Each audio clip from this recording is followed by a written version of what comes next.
awesome class already try. Oh, beautiful counter to the takedown. Thank you for joining us tonight. The disadvantage was Zayef, but then he... Waiting too much on Trixie. Nice shooting, good turning.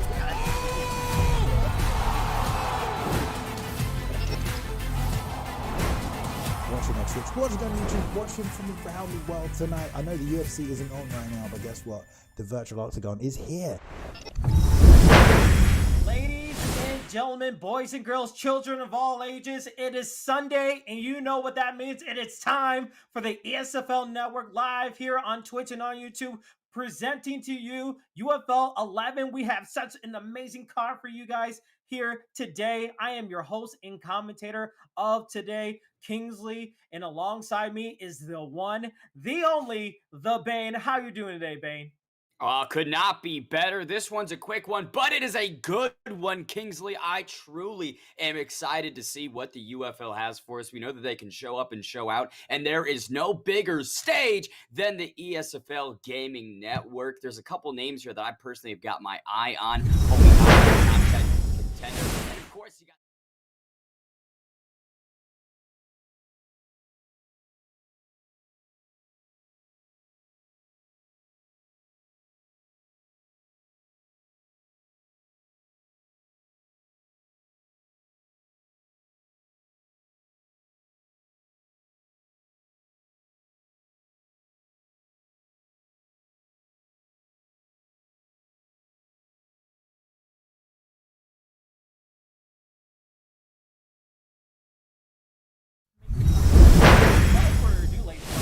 your seatbelts because we're going on for a ride as our first fight is ready to go here, and it will be the first one. LW Reaper being represented by the Lethal Weapon Camp going against Cressor Green, who is 2-0. On the scout report, these guys really want to make a huge statement in this first fight. Yeah, especially with the LW representation. I know that camp very well. They are incredibly well-rounded. They train especially hard relative to other camps in the scene. I mean, these guys are always drilling, always practicing, always getting better. And the one statement that they wanted us to hang on to is that LW Reaper is going to impress, but you've got an undefeated number 24 ranked challenger looking to grind his way through the UFL promotion, up and coming, but who knows? Could he be a future champ? We'll see. Cressor Green taking on LW Reaper, kicking off the card down at 135, Kingsley. This is going to be an exciting matchup, but I love the bantamweight division. You see a Rob Fon on the Reaper side. You have Cressor going with a Jose Aldo. You know those leg kicks are going to be deadly, but just the punch speed, similarly identical with 95 in favor of Rob Fon going to a 94, but the punch power, very much a difference, 93 to 92. Not much of a difference, but a lot of crazy things that can happen, but the accuracy is going to be the most important thing as we see Herb Dean getting these fighters ready to go. As your first fight is ready to go, again, Reaper in the red gloves, using Rob Fon, trying to pressure up his opponent, going against Cressor Green in the blue, trying to preserve his winning streak and to make it the 3-0. And already we're seeing just a little bit of a filling out process, and those leg kicks being used very nicely. Ooh. And you can see Font trying to return, but Aldo's leg kicks statistically are just significantly better. Now they're open up the head upstairs, is getting checked, Kingsley. Yeah, getting checked very nicely, and actually a nice grab of that knee from Cressor Green. He's been using these combos very nicely and trying to not get punished as much, but you see, oh, good combination landing again, just trying to find a punish. Reaper trying to use those knees, trying to use those leg kicks to just change up the pressure on his opponent, trying to attack the bite, switch up the levels. But so far, so good for both competitors right here, Bane. The speed of Jose Aldo and the countering ability of Cressor Green is what's giving LW Reaper so many problems. Every time Reaper tries to throw that leg kick, it's a crisp combination upstairs. Ooh. Oh, but a big knee from Font. Very big knee and a nice slip from Cressor Green. Cressor Green answering back from that knee. And a front kicks to land. These combinations are clean. And now we're just spinning like a Beyblade with that spinning back elbow to the face of Cressor Green. But so far, it just seems like it's going back and forth like a tennis match right here, Bane. Oh, it definitely is. Each guy's having some spectacular moments through the first 3 minutes. But in my opinion, Cressor Green just a bit more well-versed in the pocket. You can see he's using a lot of the same setups and a lot of the same combinations, but they are still landing. It is on LW Reaper to make those adjustments. Up until this point hasn't done so. Big shot right there, land from Cressor Green. Very big shot from Crusher Green. You can see he's playing a little bit of a Venus flytrap, not overly getting aggressive, able to pick his shots, but those body shots from Rob Font are going to do some damage. It's just good way to push this one. Perfect timing, landing the strike for the knockdown right there. Wow, Crusher Green gives him a taste of his own medicine, right? Reaper loved that front kick to the body, push kick, but now those leg kicks again, really adding up that investment, paying off. Kingsley, time to make a withdrawal. Trying to make a withdrawal with 130, under 130 of the first round right here. The leg health is hurting, but the overhands are landing. Rob Font is still backing his Reaper, trying to bring it back, trying to at least get a knockdown so he could probably tie this round up, attacking the body, and he has a lot of stamina to work with. This is the one thing. Crusher Green has been using a lot of great strikes, a lot of great combinations to get back into this, but he needs to watch out for that stamina because it could lead up to opportunities with that, with a head kick landing, but the uppercut's landing very nicely here, Bane. Look at the head health of Reaper. It is steadily declining. Inside the phone booth is not what I would advise. Crusher Green just milking that lead uppercut. Font cannot get away from it. Superman might be in a booth because we might see a Superman punch, possibly, but these punches are going in hot and heavy, and that black is just low for Reaper, but able to come back and trying to get some damage on the head health of Crusher Green, but a nice check of the leg kick, but the stamina, and that is the end of the first round. A roller coaster series of events as we take a look at the replay. The kicks were happening, the knockdown was happening for Crusher Green, but what is your thoughts about that first round right there, Bane? It seemed that the leg kick approach for Reaper, right? The second it stopped working, he just wasn't able to make the adjustments quick enough. Crusher Green, a bit easier to adapt and go from plan A to plan B. Seemed that Reaper took a bit more time to adjust once that leg kick approach wasn't paying off for him. Round 2, touch of gloves, getting things started. Have to thank 10-9 for Crusher Green. You have to think that as we see Reaper again in the red gloves trying to avenge that knockdown from the first round, Crusher Green trying to continue on the momentum, not really getting super aggressive. Unfortunately, we have a little bit of a pause issue. Hopefully, we're able to get that back as we're getting back into action. No rest for the wicked for both of these competitors trying to find their way back. As we see Rob Font using that push kick very effectively to get some distance in, and he's trying to fight in that phone booth. That seems like his very familiar comfortability with his striking, but Crusher Green taking it like a champ and able to fight back. Yeah, you know, Reaper's a stand and bang kind of guy. He is a fighter's fighter, but the problem is when you're going up against a person like Crusher Green, that might not be the most advised strategy. However, that was a beautiful head kick that did connect.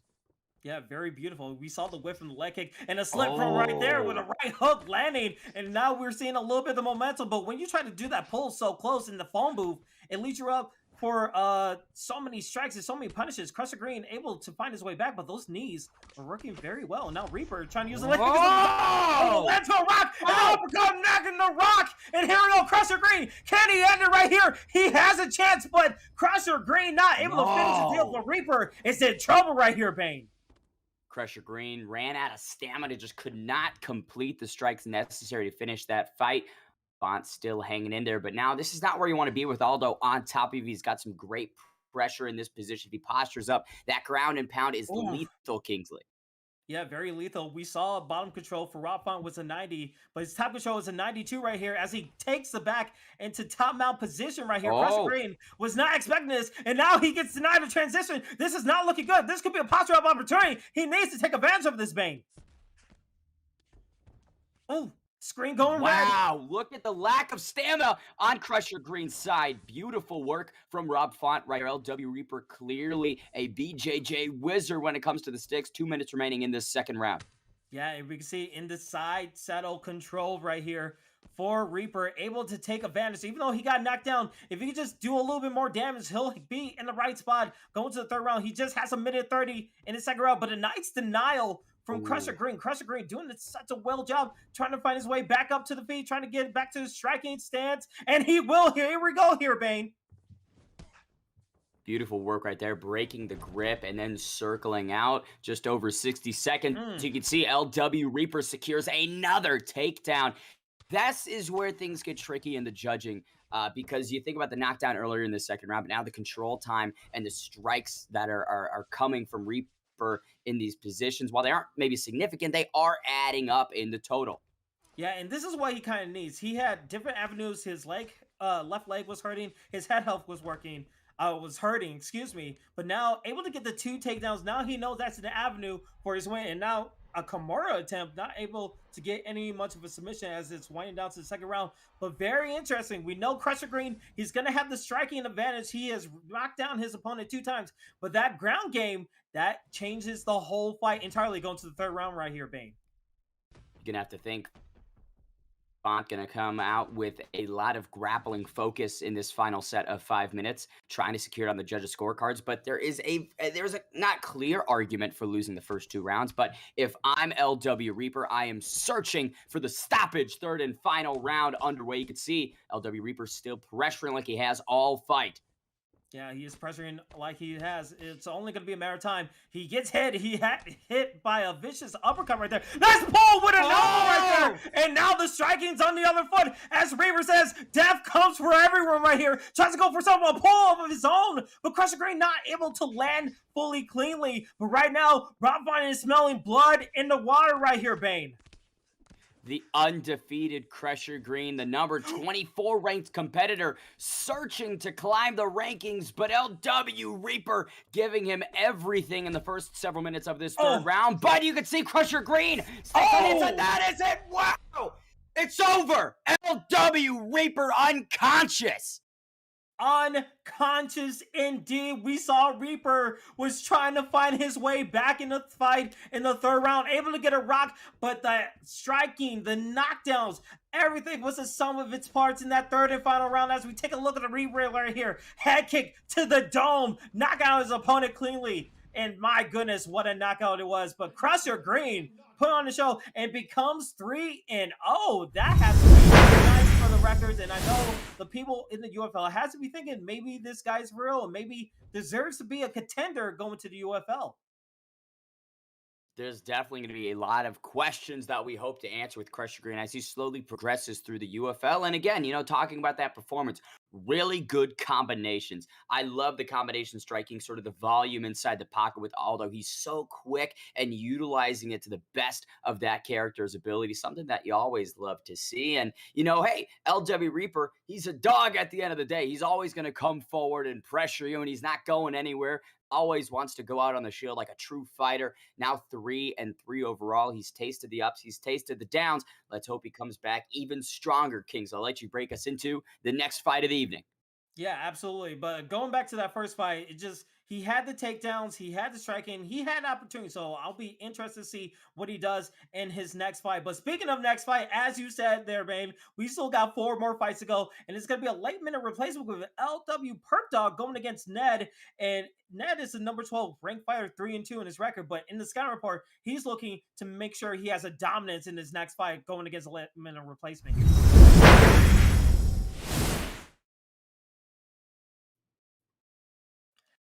And as we see here, we see both guys going to the lightweight. There is definitely a lot to be said at 155 with Eddie the Underground. So it appears my connection is cutting off a little bit, unfortunately. But again, Underground King versus Blessed Holloway at 155. Holloway definitely doesn't have as many advantages statistically, but still a very, very dangerous competitor. Yeah, very dangerous competitor indeed, and it's all good because it seems like it's going to be another amazing fight. We see Eddie Alvarez going against a Max Holloway. Very interesting pickup going with Eddie Alvarez. I mean, we know he has the ground ability, but just Holloway, a whole different beast when it comes to UFC 4. The stamina is just so good, and the striking so well. It's going to be interesting to see what happens in this next fight right here. Again, Ned, the number 12 ranked fighter, is using Eddie Alvarez in the red gloves, while his opponent, LW Perp Dog, being the last minute replacement, using the Max Holloway in the blue. And already just a different kind of pace that we're seeing in the second fight right here. Just trying to use the slips from Ned. Ned's trying to find his way back into it, using that nice body uppercut, trying to land it again, but the body shot from the kick from Perp Dog is doing so well, but he needs to watch out for those whips because that could be a dangerous situation for them right here, Bane. Yeah, a lot of big shots on the inside lane. You can see Holloway throwing these kicks in the phone booth. Not really an advised strategy. You're just opening yourself up for so much risk when you're throwing those big maneuvers. And the Underground King, wise to a big Balls Ned, a veteran in the scene, can make you pay for those big strikes. Yeah, he tries to go for a clinch right there. But Ned, nice job blocking that head kick right there. We're seeing Perp Dog trying to find those body shots. Those body shots are working well, and you can see he's just trying to dink in, dink out, trying to find those body shots and make sure that stamina's getting low. Because we know Eddie Alvarez, he's not going to have the best stamina in the game compared to a Max Holloway. So he's able to use it. And almost a faint takedown attempt from Ned, but not able to be in range. And now he's just getting pieced up by Perp Dog. Every time he tries to enter in, he's getting hit with 1 or 2 shots right there, Bane.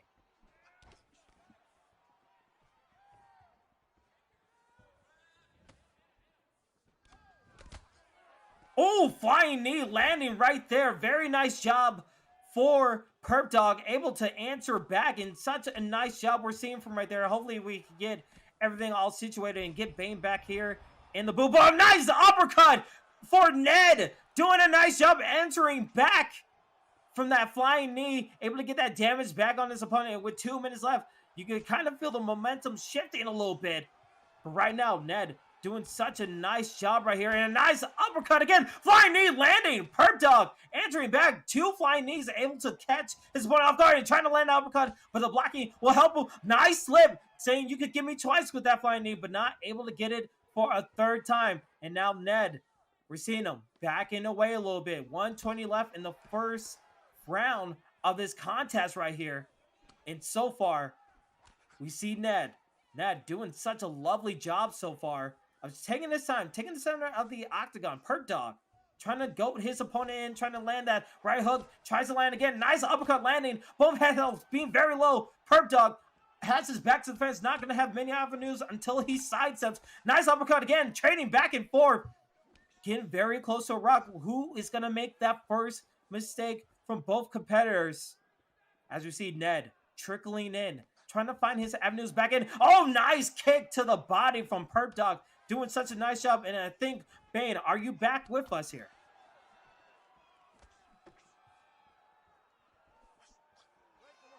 Watch this on a GameCube, unfortunately. But from what I saw in the first round, you know, you talk about Holloway's chin. He ate some serious shots, but was able to power through, landed that big knee on the Underground King. So we'll see how Alvarez responds in the second round.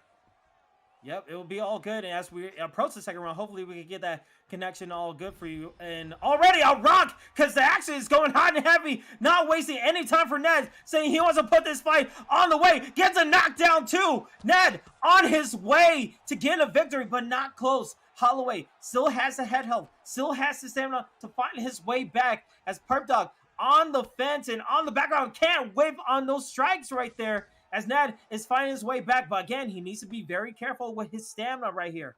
It's being so close for his avenues of victory. But right now, Ned doing a nice job. Trying to go for some, but the flying knee, the great equalizer of the contest. Perp Dog able to land it a 3rd time. And right now, you have to think Ned has to be at his wit's end as he gets rocked again. Perp Dog finding his way back here.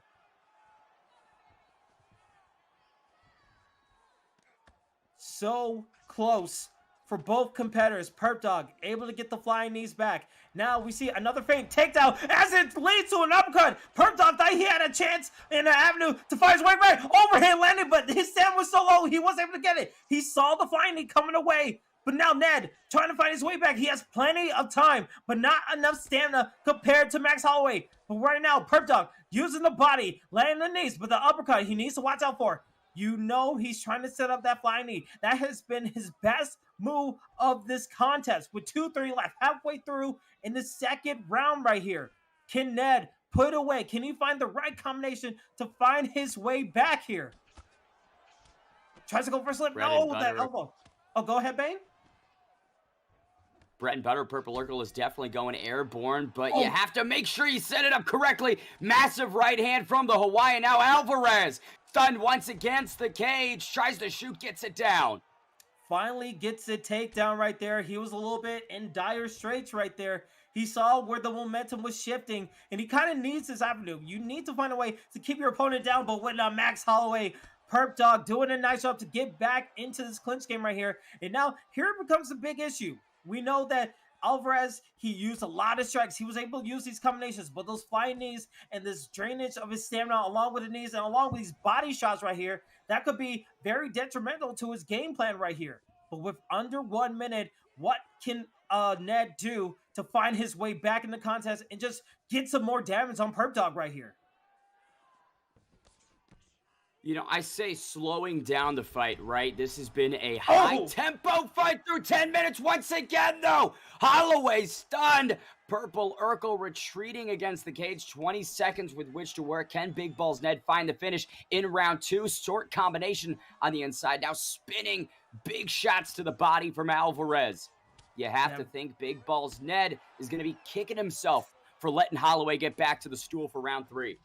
Yeah, you have to think. I mean, the flying knees have been the great equalizer in this whole contest. It has been all Ned with his striking. His combinations have been clean. He's been attacking the body, but he's been hit the body himself. So this third and final round, who's going to make that last mistake? Can Perp Dog find possibly another flying knee to get back in this contest, or will Ned in the red gloves find a clean combination to find a victory that he's been long fighting for and find a way back? And he gets a landing uppercut right here. Finally able to get the avenue, but can't put him away just yet. The flying knee still has to be a cause for concern, and those spinning back elbows has to be a cause. And look at that. He finally blocks it right there, Bane.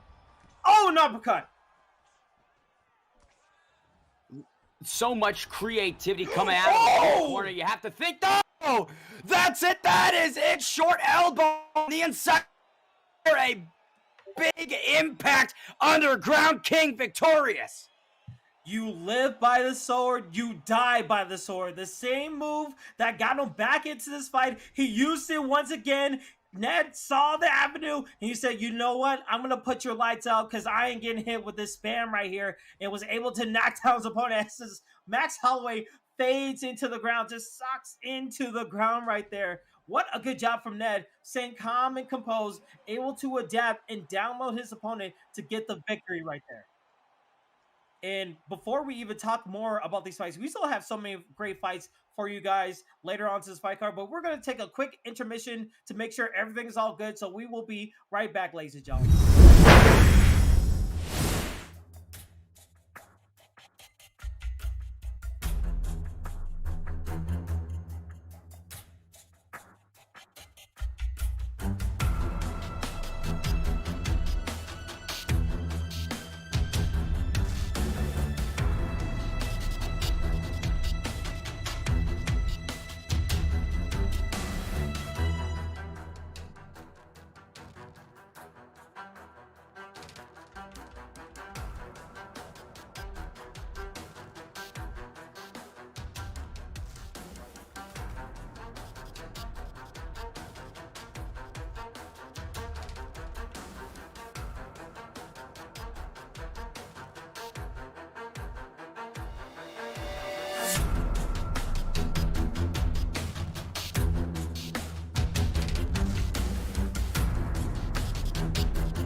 Gentlemen, welcome back to the ESFL Network, presenting UFL 11. So far, so good. We had two amazing fights that we had so far there, Bane. I mean, two crazy knockouts, very back and forth tennis match kind of fights. What were your few takeaways as we're getting close to the halfway point of this whole fight card?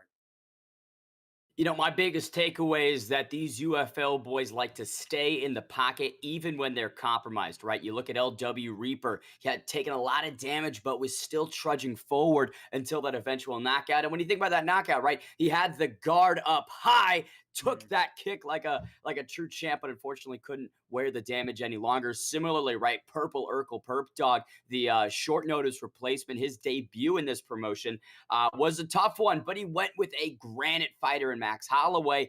But similarly, when he's stunned, he engages in the pocket, tries to throw. I'd love to see some more fight IQ in these next three fights. I want to see some level changing when you're hurt. I want to see more clinching up, tying into your opponent, and trying to, you know, recover as opposed to get that one back. You know what I mean, Kingsley? Yeah, absolutely.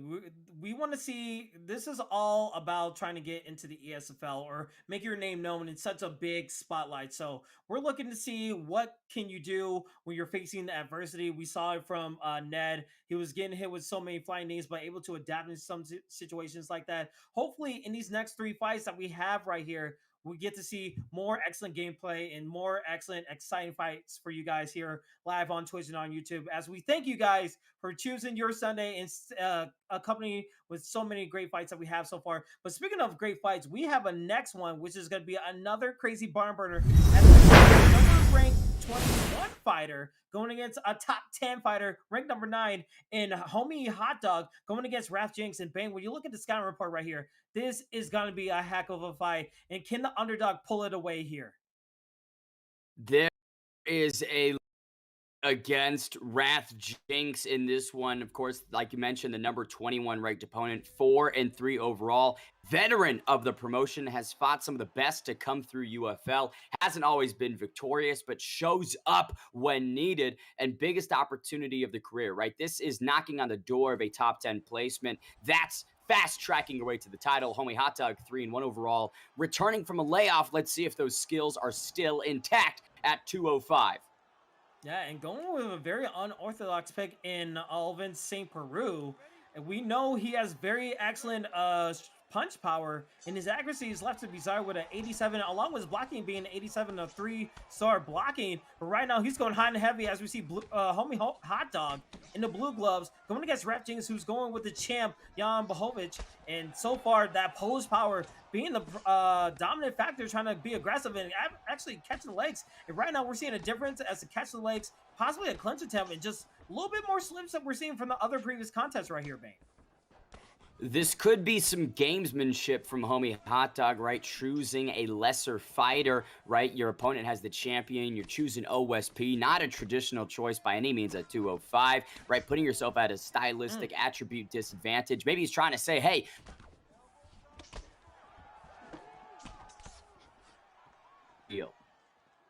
yeah, hopefully we get to see, we see more of the striking, because we're seeing Wrath Jinx, he's not giving his opponent any respect when it comes to Homie Hot Dog. And then we see Homie Hot Dog using those push kicks to find some distance away from his opponent, because Wrath Jinx, he is being a terror right now against his opponent, using those kicks, using those body shots, using these jabs to just pepper in his opponents, and leads up to combinations like that with an uppercut and left hook.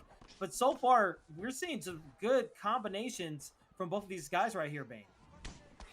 Yeah, OSP definitely touching up the block a lot more. Feels like he's still in the chess match part of it, trying to make the reads, and Wrath Jinx just being pressure focused, just being aggressive through 3 minutes. Yeah, very aggressive. And you can see Jan getting hit with an uppercut right there. Homie Hot Dog doing such a nice job trying to land a head kick, but leaning over to the straight, trying to land a front kick. You can see he's trying to gauge that distance, trying to see where his opponent's going to leave himself open. But as you see, Jan trying to find his way back in. He's just trying to eat these shots to find his way back in and just make that stamina go even lower for his opponent. And Homie just taking his time, uses combinations, a nice size up, trying to attack the body, but it can't catch. And right there, this is what possibly his opponent needs. The underdog trying to go back in with the ground and pound up. And that's kind of what he needs to do. Make everything unorthodox for the top 10 ranked fighter in Homie Hot Dog. And look at that, landing with a body shot right there, Bane. Massive body work, midsections getting busted up from Blachowicz, right? That Polish power definitely carries into the liver. Those ribs are brutalized. 60 seconds remaining. You can see OSP lands a massive roundhouse. Now Blachowicz goes high.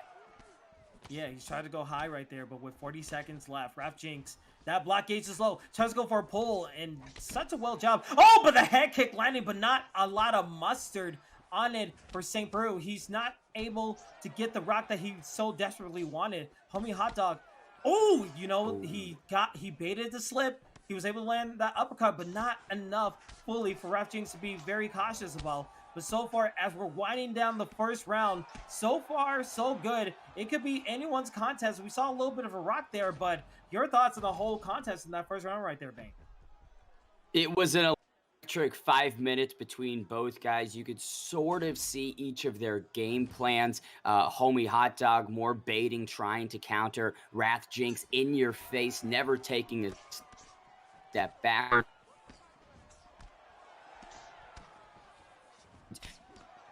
We'll see whose success continues in round 2, because Kingsley, somebody has to break.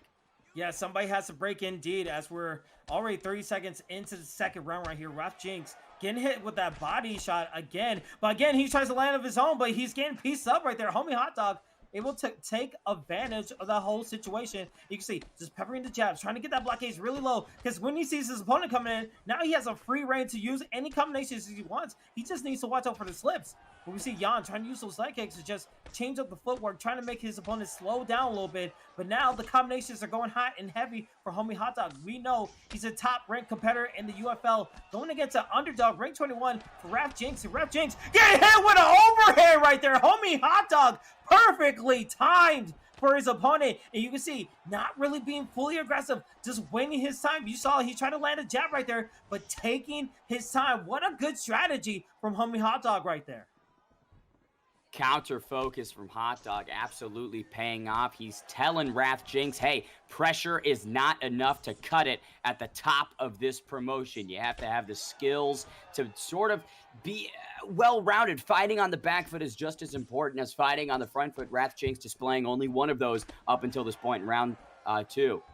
Yeah, halfway mark of the second round right here. We see Raph Jinx, he's just preemptively slipping. He's slipping way too much for my liking. And just Homie Hot Dog is able to read that very nicely and get the punish. I mean, he could trade against his opponent, but again, those pulls out of range, and you see Homie Hot Dog taking his time, going the left hook to the body, and it's working so well for him.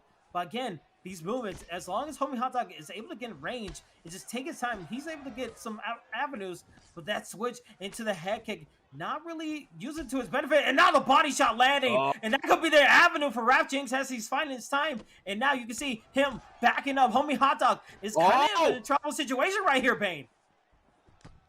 Talking about the equalizer in this one, that Polish power, the punch that Blachowicz packs is something to really think about and be concerned with at any point in this fight. Homie Hot Dog trapped up against the cage, now circles out in a beautiful fashion. Oh my goodness. The mistake. Homie Hot Dog, big mistake. Now he's knocked down. Can Raph Jinx upset the number 9 contender? He did it! Oh! He did it! Wow! Welcome to the top 10, Raph Jinx.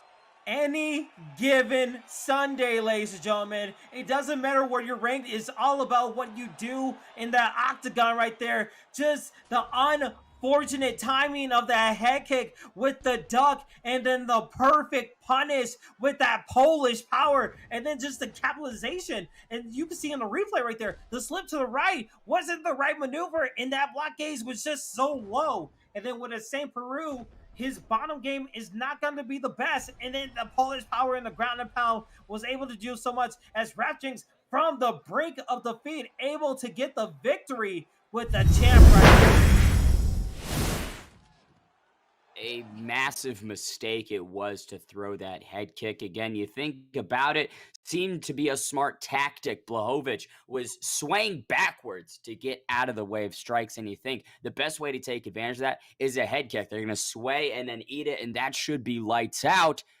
Raph Jinx switched it up on him, ducked down, countered beautifully. And, you know, when you think about smart fighters, to me, it seemed that Homie Hot Dog was the smarter fighter in that 10 minutes, right? He seemed to have a lot more skills, was countering very effectively. The power and aggression of Wrath Jinx was diminishing in terms of its success, but that's why we love mixed martial arts, baby. All it takes is one to shift the momentum. Yeah, and you're completely accurate with your statement right there of Homie Hot Dog. He was taking advantage. He was able to decipher his opponent, but I felt like those body shots were a huge detriment to his game plan. And when he felt like he got his opponents on the ropes, it seemed like he was able to just get a little bit too careless. I feel like he was too in love with the advantage that he had. And when he started doing that, he started to go for more home run hits rather than going for the single, going for the double, trying to at least get on base. And then when he tried to go for that huge swing, it was just a strikeout and he got perfectly punished. So you never want to be too careless. Even if you're ahead in the scorecards or even behind in the momentum, you always want to keep an even kill. And that's what we're looking for the ESFL. Can you adapt? Can you keep an even kill? And can you finish the job? And I know he'll be coming back in the other UFL events, but man, Bane, we are getting closer and closer to our main event. The World Championship is still on the line, and we have one more fight to go for you, ladies and gentlemen, and that is our co-main event, ladies and gentlemen. It's the Battle of the Undefeated. It is Trials War 3-0 going against Escoro, 2-0, a new up-and-comer. What is on the scouting report? These guys are trying to make it undefeated and go for that title here, Bane. Look, this is top 10 action in the UFL Trials War. The number 10 guy as Karaglu, the number 7 contender. So you think a win here, another win after, that could be a title shot. So this truly has major stakes in the co-main event of the evening. We're going to be contesting it at 170 pounds. Leon Rocky Edwards versus Tony El Kukui Ferguson. 3 existing wins to Trials War, 1 to Karaglu. Yeah, and you see that record's gonna be proven. They faced each other before, but it's always different when you're in the spotlight. It's just 0v0 when you come into the ESFL network, especially in these UFL cards. But I thought we were gonna get a Masvidal pick because I would love to see that matchup a little bit earlier than what is scheduled in December. But again, Tony Ferguson, just a beast in the welterweight division, going against Leon Edwards, a kickboxer. As we get this co-main event going, ladies and gentlemen, here we go. It's a battle of the undefeated. So-and-so has to go as we see Trials in the red gloves using Leon Edwards, Escoro using Tony Ferguson in the blue. And already we see Trials going to war with his combinations, able to block some of the combinations right here and just attack his opponent. And you see good slips from Escoro, but he needs to do it at the perfect time right there, Bane, as he did right there with that sidestep. Circling out just as you said it, he did it. Now we'll say inside the pocket, Rocky Edwards is a big problem. He's got those elbows inside the clinch, entering with entries and exiting on the break. I mean, he is a problem to deal with. Tony Ferguson, of course, very well equipped in the jiu-jitsu realm. I'm looking to take down at some point, but is getting pieced up right here by Edwards. Yeah, getting pieced up very nicely. We see Trials War being the more aggressive person, but again, as we saw in that last fight, you could be the aggressor, but you need to be even killed. And right now, these head hits are just landing very nicely. Edwards going to work right here. And Escoro, he needs to find his way back in this, but he goes for a takedown and gets denied into the sprawl position. And now it's all about the ground game. We know Tony El Kukui has a rubber guard, but in the half guard position, he knows.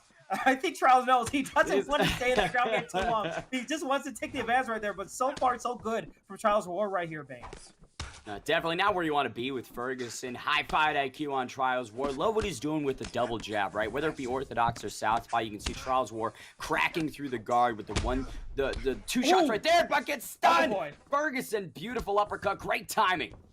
Great timing indeed, and then the aggressive one becomes the aggressive he as Trials War gets rocked a little bit right there. But now Escoro, this is the reason why he's undefeated. He's an uppercomer. He's not used to being in the huge spotlight, but he knows how to fight in that virtual octagon right there. And Trials War able to keep on with the aggressive, but how long can he do it? He's facing Tony Ferguson. He needs to pace himself, and he leaves himself open to a takedown attempt into side control. And this is not where you want to be if you're Leon Edwards right there, Bane.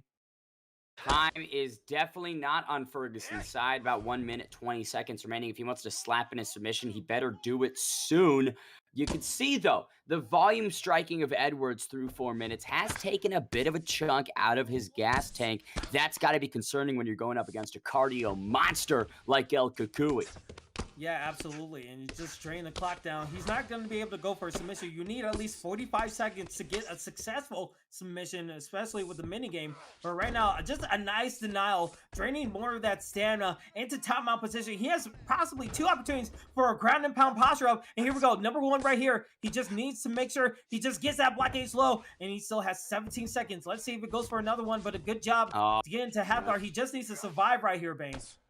No, but this is fantastic for Karaglu because when you think about it, it was a closely contested first round. Now you've got that control time on your side, about 1 minute and 35 seconds of it compared to the 14 of your opponent. Have to think El Kukui snags round 1, in my opinion.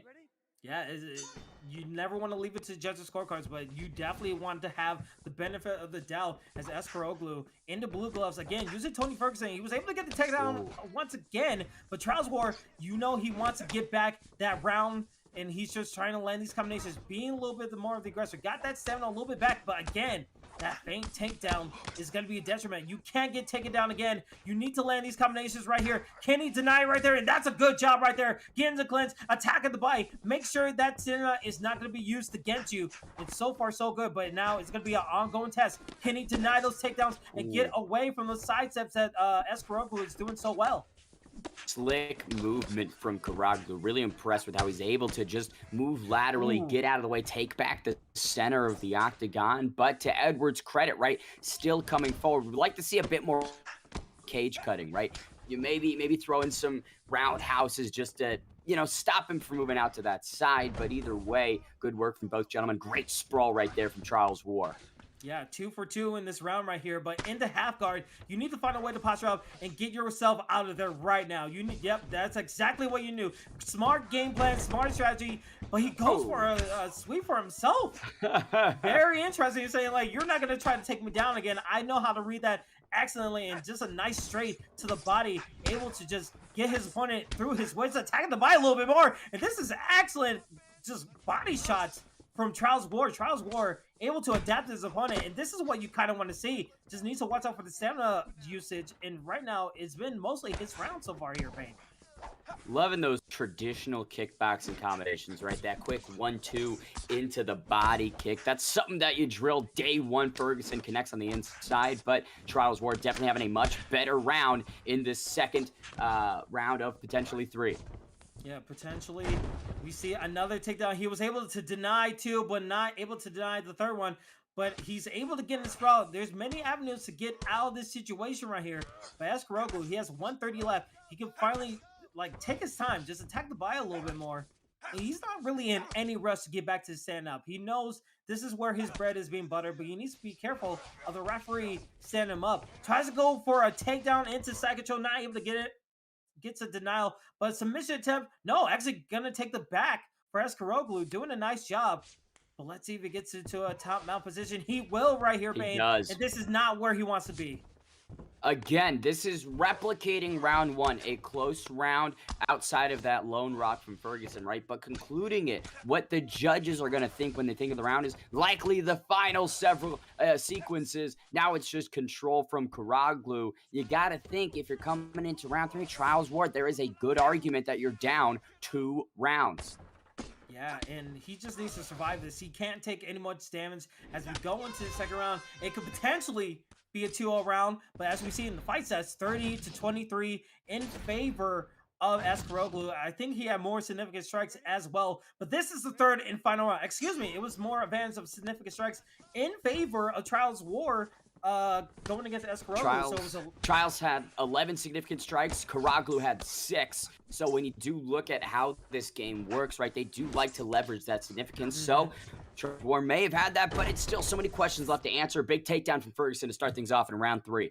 Yeah, usually when he gets these takedowns, it's usually with 130 left or possibly 2 minutes, but now he has a whole round to take his opponent down. We saw Trials War do such a good job getting from the get up. He might actually have it here. He's into the clinch position. This is his chance. All right, here we go. finally able to find his way back up, not having the same situation happen as the first 2 rounds. But now you can see him being the aggressor. He needs to not follow the leader. It's all about angles for him. He needs to do some little just cutting corners right here. But a nice takedown right there. The grapple advantage was in favor of Escoro. And again, Trials War fighting from his back again here, Bane. Karaglu understands the assignment. He knows how to win this fight, and it's through the grappling prowess that he has. He understands that there is a skill difference between himself and Trials War. Clearly, the stronger grappler when it hits the mat. So you can't blame Karaglu for going to where he's got his best strengths, right? Path of least resistance, Kingsley. Yeah, absolutely. And one thing, he's getting these takedowns right. But again, the judges are so iffy when it comes to this game. Even though you got the takedowns, you need to do some action. You need to get some damage on your opponent. So getting all these takedowns, it's nice, but you need to do something with it. Unless the referee is going to send him up. But here we go. A submission attempt right here. Stamina is very low for Trials War. And my goodness, that submit bar is going a little bit higher. This is going to be very close here, Bane. Karaglu sort of started off strong, but that escape bar definitely steadily rising. Now sticking with it, though. The submission is climbing. Don't think that Karaglu's tracking is where it necessarily needs to be to finish this one, but man, that was a scary moment for Edwards. I think he's going to pop out of it. Yes, he does. Now I think side control for Edwards. Yeah, very good for him. He needs to go to a get up or a posture up right here. He gets it. Oh, he gets a nice down right there. I'm surprised. Oh, I thought he was going to go for a submission right there because that denial could have changed the whole thing. But goes for a posture up and goes back into side control. I'm surprised he didn't try to go for a stand-up because he is under 1 minute and he could possibly be down 2 rounds, but he's staying in the ground. I don't understand the game plan right here. He's getting a nice denial, but he's losing time here, Bane. He definitely needs to try to get this fight back to the feet, maybe go for a last-minute knockout, or at least try to stun to secure round 3. Think of it at 3-0, about to potentially lose the undefeated record. Top 10 Trials War, not doing enough in the closing seconds. Gets swept. That is a tough reversal if your Trials War. That could be curtains for his undefeated legacy. Yeah, and that's the end of the 3rd round right there.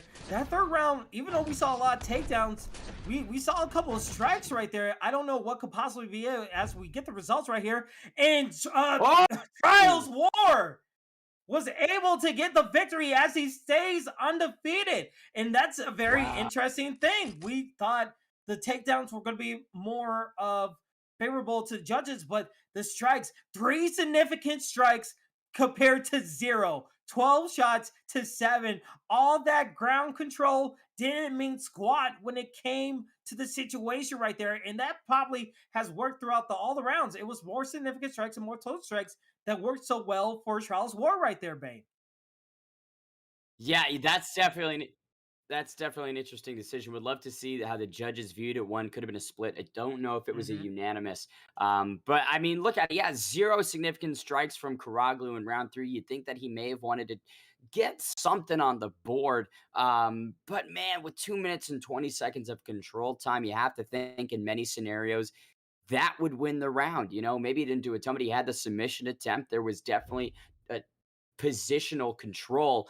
Yeah, that's an interesting decision. I can't say I completely agree with it, but can't disagree with it. Still undefeated. Trials War now moving to 4-0 and climbing deeper into the top 10. Karaglu, valiant performance, loses the O and drops deeper from the top 10.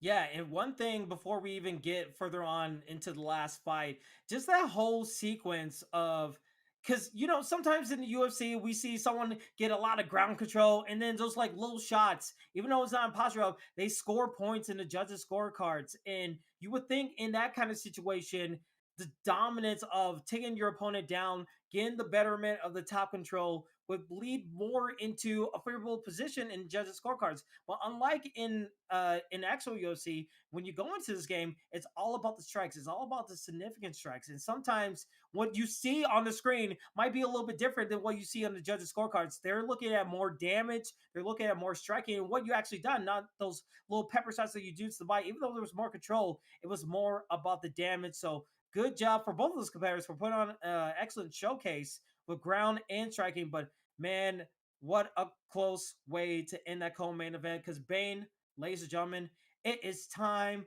for your main event of the evening. It's about that time. Live here on Twitch and on YouTube, ESFL Network presenting UFL 11. It is time for your UFL World Championship main event as Nas, the champion, 3-0, undefeated champion, going against MoolahXIV, who is 5-2 and ranked number 1 on this. This is sure to be one hell of a 5-round title fight. Cannot imagine we're going to see a decision. These guys are looking for blood. Naz has a reputation. He is the bad boy of the UFL promotion, operates with a huge chip on his shoulder, but you have to think he's talked it, but he's walked it. The undefeated, undisputed champ, now looking to defend the throne at 135. Piotr No Mercy Jan versus TJ Dillashaw. Oh man, I love these kind of matchups. A TJ Dilly pick is always the best one. The marathoner, the crazy legs, the workhorse. This guy is an absolute monster when it comes to every avenue of MMA. And then the champ going with a Peter Yan. I mean, the leg kicks, the striking, the power of his strikes is just unparalleled compared to anyone in his division. So let's go. It is your main title fight. And oh my goodness, starting off with crazy secrets right there, man. Oh my God. Fakes the glove touch, goes for the Soto Gare trip. I mean, if that doesn't tell you who Naz is, I don't know what will. This guy doesn't play by your rules. He doesn't care about your rules. By any means necessary. Again, Naz, the champion, in the red gloves using Peter Yan, and Mula, the challenger, using TJ Dillashaw in the blue. Oh, go for a sweep again. And good denial, the second denial he's need, and that's what he's gonna need in this 5-round title fight. He's gonna make sure that he knows what the champion is doing. We know Nas is gonna try to do everything in his arsenal to get those sweeps, to get those takedowns, and try to punish his opponent. But so far, so good. He's using the scout report very nicely to combat this champion right here, Bane. Lot of movement. If you're picking TJ Dillashaw, you're going to be active. You're going to be on the bike the majority of the time, and that's what you need against a person to the ground, right? Is staying elusive, but Jan catching him there inside the pocket. If you wanted to follow Naz's TikTok, it's right there on his gamer tag. Well, he better hope that it's not going to be a TikTok video because he has a fight to get into. He needs to find a way to just attack his opponent. Maybe he used those 2 sweeps and takedowns to get his opponent off his guard, but he knows that's not working, so he needs to go to another avenue to win this fight using a different game plan.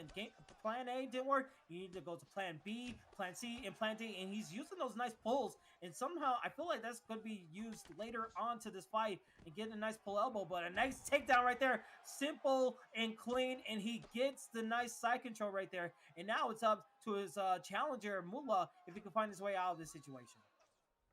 You know, with Dillashaw, you've got so many good grappling credentials, right?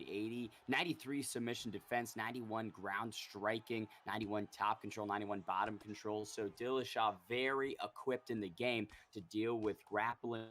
But Naz now in side control with a great denial right there, proving that there might be some level differences. 90 seconds remain in this first of 5 potentially.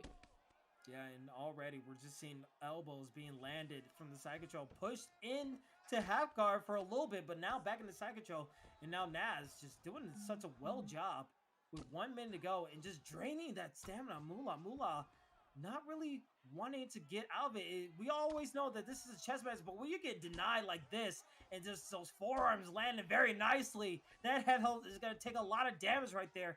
It needs to find a way to get out of it, but again, it's a side control. Again, the control has just been so well for Nas right here. Gotta think, curious strategy for Mula. Top mount now for the champion. This is, it could be the path that's opening up for Naz, right? Maybe it's grappling. Why messing around on the feet? Let's just shoot for the double or the single, get it to the mat and control for the round. Tough opening 5 minutes for the challenger. Yeah, absolutely. As we take a look at the replays, we saw that leg kick land on the champion right there. We saw the potentially a fake glove touch at the sweep. Let's see if it happens in the second round from the champion. Again, in the red gloves. This is your UFL 11 main title fight for the UFL World Championship. Nas in the red gloves, the challenger in the blue. And again, that sweep finally landing it from Mula on the ground.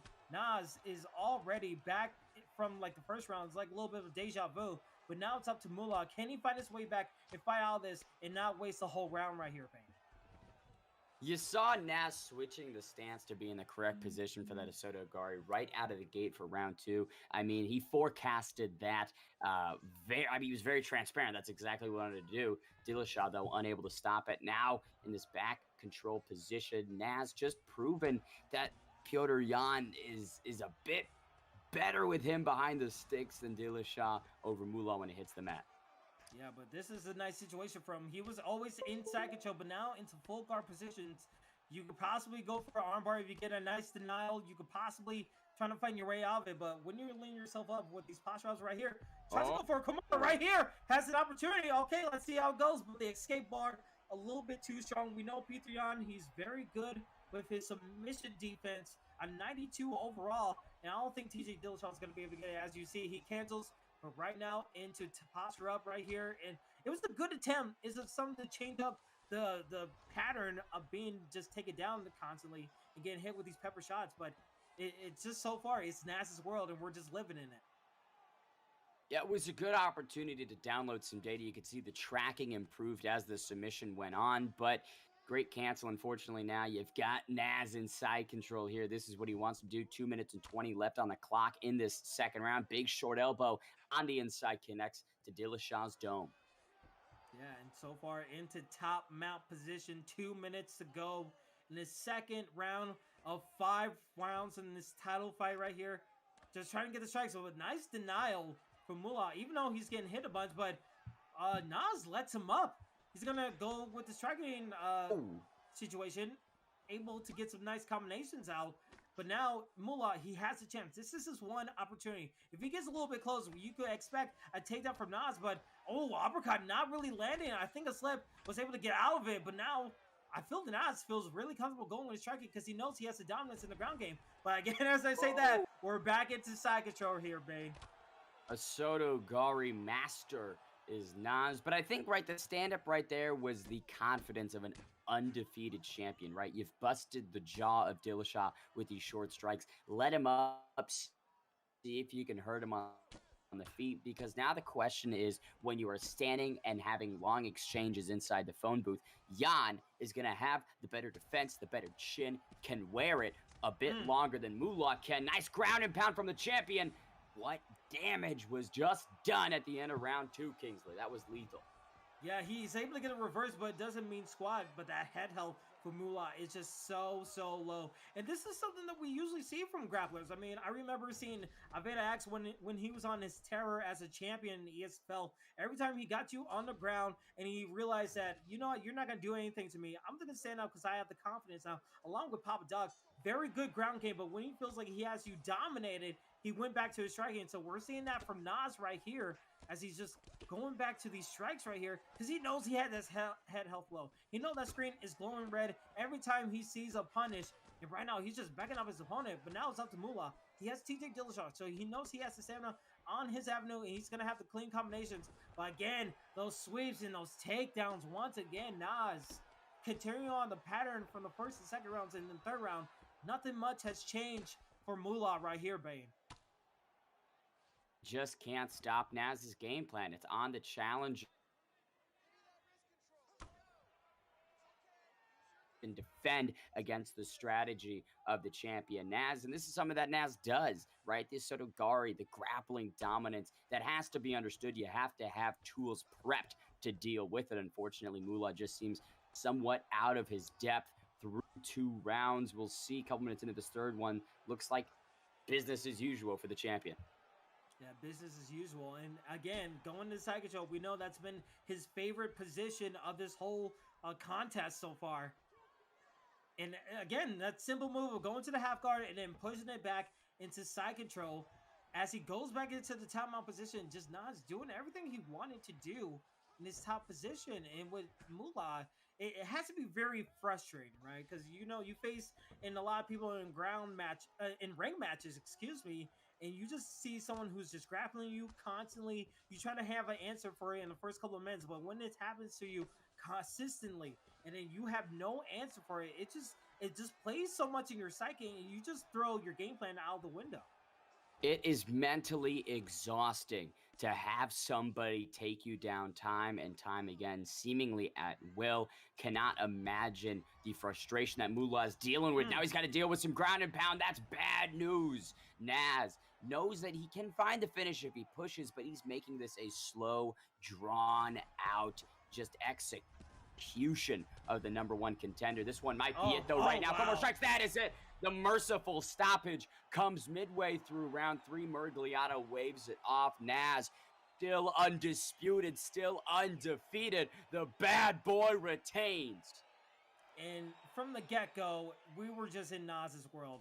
Able to get the sweeps, able to get the striking when he wanted, and then the posture ups. There was no denials of so forth. The only glimmer of hope Mula had was possibly go for the Kimura, and then Naz had to answer for it. The submission defense was on par. That's the reason why he's undefeated 4-0, and he's the champion. He might be not the most popular champion when it comes to UFL, but he surely is dominant, and that proved it in that main event contest for UFL. I mean, just what a good showing for him, and hopefully, we'll get to see more of him, and maybe we'll see more contenders. We saw a lot of great things in this fight card, especially with the early on fights, just crazy knockouts and crazy KOs. But as we got further on to the fight card, as we hopefully could take a look at it here, Bane, just a lot of interesting fights that we saw throughout the card. Right.